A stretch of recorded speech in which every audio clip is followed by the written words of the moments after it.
Stephen Bailey is here with us today to talk Syracuse training camp. It's all on Locked On Syracuse. It's right now. You are Locked On Syracuse, your daily podcast on the Syracuse Orange, part of the Locked On Podcast Network. Your team every day.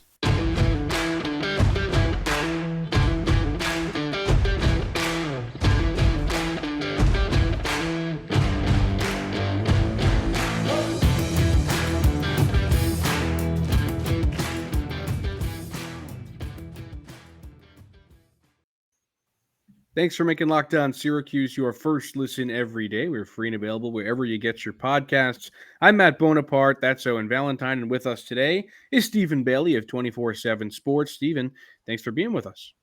Yeah, thanks so much for having me on, guys. Of course. And you are kind of our eyes and ears into Syracuse's football training camp, as Owen and I have been talking about it for about a week now, but we decided we needed some boots on the ground. So you are our guy. The first question I have, and this is something that we've been hearing a little bit from Dino. We heard it at the ACC kickoff. We even saw a clip of it from training camp of him saying Sean Tucker is better. He's faster. He's quicker. Is this just like Dino saying this so people are hyped up about Sean Tucker, or is it true? It's true. I mean, Dino usually runs into like 3 or 4 things he says in every offseason interview, and if you have the bingo board ready, you can pretty much hit it. But yeah, from what I've seen, I think so.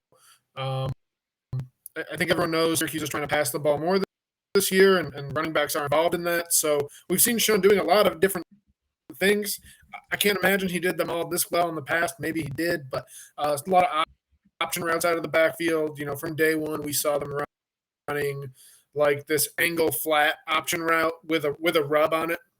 So the wide receiver from outside is coming across, and the linebacker in coverage can basically either try and go over the rub route, and the running back takes the flat, or you try and go under it, and the running back runs the angle route. And if you've seen the clips of Sean Tucker catching the ball open across the middle, or LaQuint Allen did the same thing that day, just like a cool concept that Sean Tucker has clearly taken to. We saw him catch a wheel route for a touchdown on Tuesday. So good route runner. And I mean, he's got amazing change of pace. So like that, I think naturally, connects with a lot of the stuff they're doing there. And what we haven't seen yet is his pass protection. Sean himself said he knows that needs to be better. He needs to be better at executing those blocks. So that'll probably come around in the scrimmages more. But yeah, I mean, Sean looks to be in just as good a shape as he was last year, if not better, and definitely looks comfortable as a receiver. So we sort of hear Sean in a little bit more involved in the passing game this year. So we'll go to the passing game with Schrader. I've heard a lot about, the work he put in the summer and the improvements that he was going to come into preseason camp with this year. What have you seen from Schrader? Have you seen, big improvements since last year? Not so much, or he's just starting to start getting a little bit more comfortable with the personnel he's around? Yeah, well, he's definitely more comfortable with the receivers. I think that's clear. You can see the small signs of body language, the conversation, and the ability to anticipate a little bit. I think part of that is just stacking reps with those guys, and part of it's having, and this is according to Schrader and the receivers themselves, having a system that allows you to be more flexible. It's not just 2 or 3 different routes a receiver could run. It's 7 or 8 different, a few different options, and then adjustments off those options you can make. And at this point, it feels like they're playing a little bit more freely, and it's just the ability to see the field the same way. I think Schrader yesterday that the quarterback and receiver can both be wrong, and if they're still doing the same thing, it still works because it works. You know what I mean? They get the connection, and maybe it works against a mismatch or the way a certain defensive player is playing or space on the field, just like they have flexibility to play and go outside the constructs of the offense if needed. How much more accurate is Garrett Schrader as a quarterback? I mean, that's really hard to evaluate based on, I'm comparing routes on air and one-on-ones and limited goal line and team period snaps to live game last year in a different system against defenses, obviously, against other teams' defenses. So, he throws the best ball of Syracuse's quarterbacks I feel pretty comfortable saying that. He's been accurate, good strength. He's thrown some field side stuff that looks good. Not a lot of wobbly balls. He's not putting balls in the dirt. His mistakes have been he threw an interception trying to force a ball into zone coverage and goal line once, and he shorted a couple of deep balls in the team period on Tuesday. One of them was, I think, kind of situational. It's like 4th and long, and he just kind of threw it up. So, I know a lot of Syracuse fans saw Schrader throwing 2 interceptions in a team period and probably react strongly. That's not the whole story. It doesn't mean he's necessarily made some dramatic improvement. I just don't think it's fair to put that under the microscope. But my concern is you have all these options and you can do so much more as a passer. It gives you more places to make mistakes too, right? So I'm really interested to see how that pans out early this season. And sticking on Schrader for a second, you kind of mentioned it. How is he compared to all the backups, especially the 2 new guys in Villari and Carlos Del Rio Wilson? Yeah. So again, I'll say I'm going off of just in terms of how they're throwing the ball, like routes on air and one-on-ones. And I think Schrader looks the best, and then Del Rio Wilson is pretty clearly second.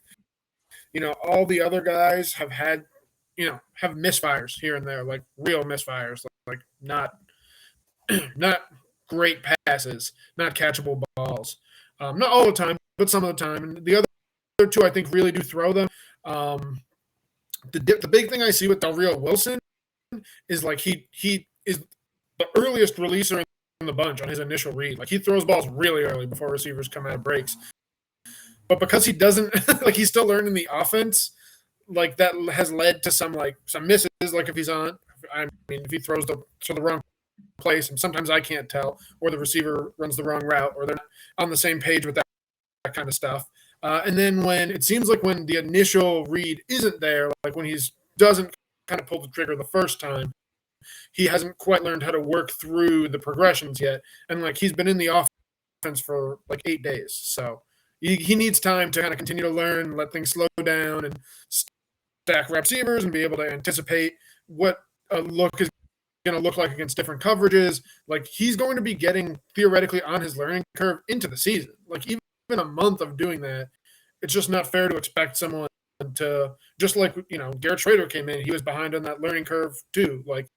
It takes time to get up to speed and be able to play comfortably. I think he's throwing the second best ball, but he's still, I think, markedly behind Schrader because, in part, he still doesn't really know what he's doing yet. Yeah. One of the things that I've noticed from you in terms of things you're writing on, whenever I hear you asking questions, is it seems like you've got a bit of a focus on the offensive line this year. So I'm really curious while we have you here today, just your thoughts on the offensive line, what you've seen from this unit, because it seems like it has the makings to be a pretty good unit this year and has taken some steps forward in the last season or so. Yeah, I mean, the group was a big part of the 10-win season in 2018 and has been a big reason why Syracuse doesn't have any other winning seasons under Dino. I mean, they've struggled to develop offensive linemen. Transfers who they've brought in haven't panned out, and they've got a ton of injuries. Obviously, and some of that, as Dino will say, is out of their hands. And they started Chris Elmore, their fullback, at left guard for most of the season a couple years ago. The offensive line has prevented them from winning in the past. This year, I think it has the potential to be its best since 2018. I think they've got a pretty good idea of who their 5 best guys are. Matthew Bergeron, Dakota Davis, Chris Bleich, Kalen Ellis, and Carlos Vettorello. Just are those guys all going to be healthy? And what's the best 5-man grouping? And we've seen, I think, at least 3 first-team offensive line groupings in 8 days of practice. Bleich opened camp at center. He's now working at right guard. Dakota Davis moved from right guard to right tackle, and Carlos Vettorello from right tackle to center. Kalen Ellis has been at left guard in every snap that I've seen. And then Matthew Bergeron is obviously going to be a starter at left tackle, but he's missed the last couple of days of practice. Seemingly due to he hasn't missed them completely. He's been there and he's been dressed, but he hasn't been in team periods. Redshirt freshman Enrique Cruz has been playing left tackle. So, I think the ceiling is as high as it's been since 2018. And if you have those 5 guys on the field in whatever grouping, you're going to have a chance. You should be able to pass protect okay. I know the communication between tight ends and tackles has really been cleaned up under Robert and I. He works with the tight ends and has worked very, very closely with Mike Schmidt to clean some of that stuff up. Sean Tucker's trying to be a better pass protector. So, I think you've really got a chance to give the passing game the time it needs to have a chance to be successful. And obviously, those guys are well suited to be run blockers. I think if you can get Blythe Davis and Ellis on the field together, some of the stuff we saw in the past, some of the inside zone RPO stuff becomes even more dangerous. So, but again, if you have to go to guys 6, 7, and 8, it could be problematic, especially in pass protection. I think they'll be able to run the ball if they lose one or two of those guys, but a weak point or two on the line, it's not hard to see things unraveling a little bit. You lose time in the passing game. Teams are stacking the box again, and suddenly you're trying to beat man coverage with, 2.5 seconds before the pass rusher gets to the quarterback. Let me just take a quick break to tell you about BetOnline. BetOnline.net is the fastest and easiest way to check in on all your betting needs. Find all your favorite sports and events at the #1 online source for odds, lines, and games. Find reviews and news of every league, including Major League Baseball, NFL, NBA, NHL, combat sports, esports, and even golf. BetOnline continues to be the top online resource for all your sports wagering information, from live in-game betting, scores, and podcasts. They have you covered. Head to BetOnline today or use your mobile device to learn more about the trends and action. BetOnline, where the game starts. Back here, Matt Bonaparte, Owen Valentine with Stephen Bailey of 24/7 Sports. You mentioned before about how some of the backup quarterbacks are still learning that offense, and how Robert and I's offense is pretty much new to everybody and everyone's still got to learn it. How has it looked in camp, and what should we expect the change for Schrader to be? It's a good question. I mean, we've seen a lot of different things. It's hard to fully qualify, right? I think they're going to throw the ball downfield more, for sure. We've seen fades, double moves, goes. We've definitely seen more in-breaking routes down the field, more cross-routes, using bigger receivers like Arondé Gadsden and Damian Alford, putting them in positions to make use of that size, and trying to maybe get some of the quicker guys over the top more. So I think it's a scheme and an overall approach by Anai that lends itself toward making the most of what he has. We've seen Steve Mahar, a tight end, be incorporated in the passing game and make some nice. Max Mang caught a touchdown, another tight end in a goal line period yesterday, getting behind Marlo Wax. And obviously, we've already hit on the running backs in the pass game. We've seen Juwan Price and LaQuint Allen do all the same things that Sean Tucker has. So I think you're going to see the ball get spread out more. You're going to try and be more vertical. And on a play-by-play basis, more flexibility. It's not, you have these 1, 2, or 3 options, and if they're covered, you're in trouble. You have more flexibility. Receivers can break off routes and do different things. Schrader maybe has a few more options in the pocket. So I think that a lot of that kind of stuff, and some were installed in the spring and worked on in the fall. And I think we may be starting to see the blend, as Dino called it, with some of his old stuff. The team period we watched yesterday, so on Wednesday, there's a lot of inside zone, run pass option, kind of some of the wheelhouse stuff that we saw in the veer and shoot in the past, and some of the stuff that Sean Tucker and Garrett Schrader did really well. And then they didn't get too far into down the line with the option stuff and some of the misdirection type stuff that when Syracuse's offense best last year, I thought that's what they were leaning on, sending their 2 best rushers in different directions and trying to isolate defenders. So I think the next week or two we'll get a better idea for what that blend is going to look like. Is it going to end up being, some of that stuff? Is that going to be like how they fashion more of their run game, or is it, or are they going to lean into more of the really be more of a pass heavy team, I guess? So yeah, it's a good question. Dino is definitely keeping his cards up, and they're. I think we're all going to learn week 1, and they want to withhold as much information as possible because they kind of need to beat Louisville in week 1. That's a huge thing. Yeah. Yes, they definitely start with a big one. And one of the big questions that I had as well, and I think a lot of people have had this, is sort of what's going on with the receivers right now, and there were a lot of question marks surrounding them. So what have you sort of seen out of the receivers? Is it going to be sort of the same trio headlined by Courtney Jackson? Are there going to be some new faces that are jumping in there and getting some more significant reps in terms of the receiving core? Yeah, I don't think the depth chart is even close to settled, honestly. I think the first two scrimmages of camp will really determine like what the top of it's going to look like. Right now, I would definitely count Courtney in among the guys who I would expect to see on the field the most. I'd probably put him with Devon Cooper and Aronde Gadsden, who's Aronde has worked with the ones basically since the spring. And I would have put Isaiah there too until he got hurt. Aronde and Isaiah had been the team outside receivers, for much of the spring and then the first day of the fall. So now, I think Damian Alford is kind of at the top of the list of guys, who are competing, to solidify a spot with a starting group or at least in the rotation. And then we've seen a lot of guys get chances. Omari Hatcher, a second-year receiver, can get behind a defense, really good body control. Mid-state transfer CJ Hayes, more of a possession guy. DeMarcus Adams, the FAU transfer, another burner, and someone who's really impressed me, honestly. I kind of figured he was just a track guy, but he's a really good route runner. Good change of pace. Very attentive to like the depth of his routes and the angles he's taking off of them. Like he's, just watching him work with Michael Johnson, the receivers coach, and Jason Beck, the quarterbacks coach, who's also very involved in kind of the passing game as a whole. I think he's someone who'll get a chance to contribute. Anthony Quealy, we've seen before, an excellent run blocker, someone who's worked on the inside and the outside. Courtney Jackson has also worked on the outside as well as slot receiver where we've seen past. Trevor Pena is, he missed the end of last season with an injury, but I think he's a candidate to really be involved again and potentially your starting kick returner.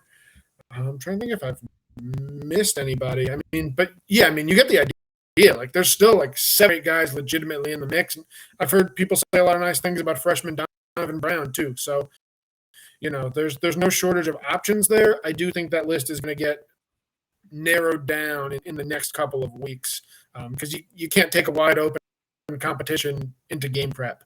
And maybe the depth chart moves again in season depending on how things go, but decisions are going to have to be made pretty soon. And I want to shift to the defense real quick. Owen and I have been talking a lot about this defense and looking at it.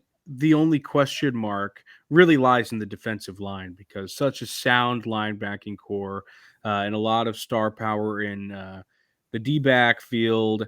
The defensive line, though, Caleb Okechukwu, Steve Linton, Terry Lockett, those are the guys you're looking at. How much of a step back do you expect it to take, and how are they going to stop the run? Yeah, it's a real question. I think everyone in the program is like very defensive about the idea that like they have young players who are ready to fill those shoes. But I think anyone who's outside the locker room like kind of needs to see it to believe it, right? Like you can have all the confidence in the world, but going, and playing a game, especially again, like opening against Louisville, like that's a big deal. Like if you have guys in the field who are making mistakes and that leads to big plays being allowed, that has a large impact on the season. They're rotating a lot of players for sure. The 3 guys you mentioned would still be my picks to start. Jatius Gear is a redshirt freshman who I think has looked really good. I think he's probably next in line to play. Chase Simmons, another second-year guy who made the most of his redshirt year. Both of them have seen some first-team opportunities. Darton is looking like the backup defensive tackle. I don't know exactly what the snap share will be, but he was put on scholarship going into the fall, a guy who the staff trusts. And then you've got some true freshmen. I would say Dennis Jacquez Jr. is most likely, in my opinion, to crack the rotation right now. But, you're going to have to decide how deep you're going at the rotation and how hard you want to push some of those starters early in the year. To me, regardless, the biggest thing is whoever you put out there, they need to fire off the ball and they need to go to the right place. Like that's how this team is built. The linebackers and the safeties are going to do a lot of the tackling, a lot of cleaning up. It's can you get to the right place and give them that opportunity. and in the wrong place, you might get in their way, and then you're, like a movement-based scheme like that, you can kind of get in your own way if you get out of your gap, and that's something Gear talked about. You can't kind of play like you did in high school where you're peeking into the backfield and run support. You're not doing that anymore. Basically, you need to like set the edge. If you're a defensive end and let the linebackers come through the middle. So definitely some legitimate questions there, but I think Syracuse has known that the way Tony White and Chris Acuff installed concepts for younger players this year was more simplified. They've been giving a lot of one-on-one technique feedback, like time on the field, during practice to help get those guys ready.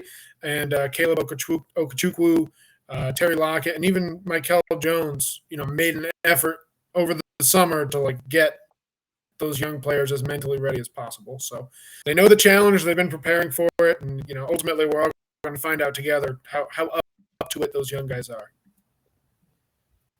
When you look at sort of the rest of the defense, so when you get outside the D line and you look at, this linebacking core that is, I saw a poll today or a report today that has them top 10 in the nation. And you look at the secondary and the defensive backs who, as we said, loaded with star power and what we've seen. Where do you think the strongest point of this Syracuse defense is? Are you siding with the linebackers or are you going with the defensive backs? The strongest point, I think you could argue the linebackers or the corners. I don't know. It just depends on who you ask. Like, I think having the corners they do allows them to play so much more aggressively as a team. So I'll lean into that a little bit. But obviously, like Michael, Steph, and Marlo are really good linebackers, and like they're cleaning up a whole bunch of mistakes on the defensive line that a lot of people aren't going to realize are even happening. But when you've got two corners who you can just leave on an island and trust them to not only hold their own, but like even make plays to tackle in space, they're better. Statistics wise, they're Garrett and Hughes were better tacklers than almost all the safeties last year, as well as make plays when they're in that position. That allows you to be aggressive in the box. It allows you to send Steph Thompson on pass rush a bunch, which I think is going to happen this year and can potentially offset some of the issues you have with an experience on the defensive line. It allows you to do different things with Michael, drop him in coverage over the middle, spy the quarterback. Like if you're going against a rushing quarterback, you can take that extra guy in the box and not have him in coverage. So I'm going to say the corners, but to me, the corners and the linebackers are both extreme strengths. I think the safeties are experienced. They have given up some big plays. I wouldn't kind of put them on that same plane, and they are going to have to tackle better this year. As much as like the linebackers clean up some of those miscues, guys like Jason Simmons and Jihad Carter, assuming he gets back from his upper body injury. Elijah Clark, the Rutgers transfer, Justin Barron, Rob Hanna, Eric Coley, like all those guys. As a group, the safeties need to tackle better than they did last. They led to some big plays being allowed. And this year, of course, is a year in which Syracuse finally gets a special teams coordinator. Has it looked any better? I haven't really seen much special teams, if I'm being honest. We see like a handful of like field goal PAT snaps, which like you're really not going to take much away from that. Andre Schmidt's going to be the starting place kicker. He's going to make her, you know what I mean? Like it's not like the snapping has been the problem or the holding. He hasn't made the kicks. So watching, them work through their blocking for field goal PAT doesn't really do too much. Yeah. I know Andre is working closely with the coordinator Bob Legashevsky on finding what has worked for him in the past and identifying what some of his individual technical problems have been. We just haven't seen much of that. And to me, the more interesting kicking game storyline is the punter competition, and we haven't seen any of that. That's James Williams, the returning starter who was injured last year, competing with Max von Marburg, the Australian freshman. So Dino said both of them are going to get chances this fall. He said one was ahead of the other, but wouldn't say who. Ultimately, one of those guys is going to start week one, and if they do well, they'll probably keep starting, and if they don't do well, the other guy will probably get a chance. So we're going to have to wait and see. But I agree with you. I mean, there's a lot of yardage lost on special teams last year, and if they got to clean up kickoff too, and that's a lot of execution-based stuff. If they can clean that up, that'll go a long way toward mitigating the damage done by, a bad passing game or an unprepared defensive line. Oh, Owen, can't hear you, buddy.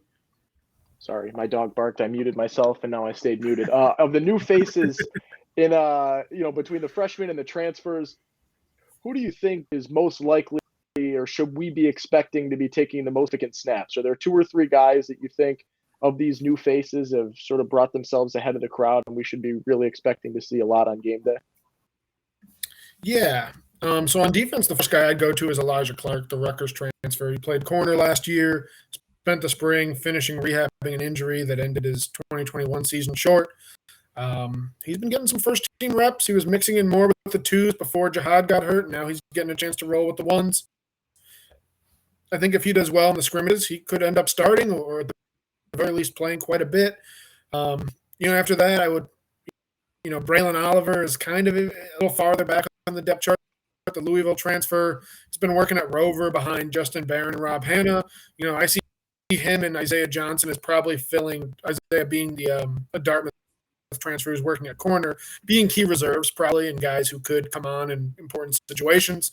Like if Isaiah ends up being the third corner, that's a really important spot because Garrett Williams has had nagging hamstring issues in the past, and I know he's spent the offseason doing everything he can to mitigate those, like a Fatu Malfon made a couple of years ago, and ultimately it paid off with a great last year and then getting drafted. But if you need to go to a third guy, I mean, that's important. Having a guy ready for that role is the difference between giving up a big touchdown on the first play and being able to still run your defense without having to adjust. So, the experienced guys in the secondary would be near the top of my list. Carlos Del Rio Wilson.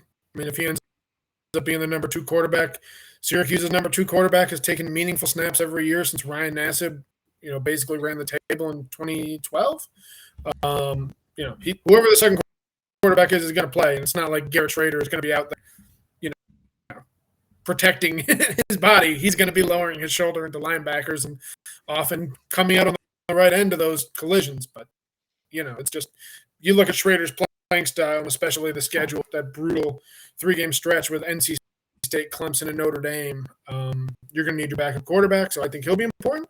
And then they've got some really interesting true freshmen. I don't know how much LaQuint Allen is going to play because Sean Tucker is an All-American running back, but LaQuint looks really, really good. I think Dennis Jacquez Jr. in the defensive line is someone who could get in there and play a bit. And then Jeremiah Wilson is working as the other second-team corner right now. Maybe he ends up beating out Isaiah Johnson for the third. And then Max von Marburg could be your starting punter. So those are a handful of the guys who are new and could take on sizable roles this year. Last one I've got for you. Brenack said this is an 8-win team, 8-win roster with a 5-win schedule.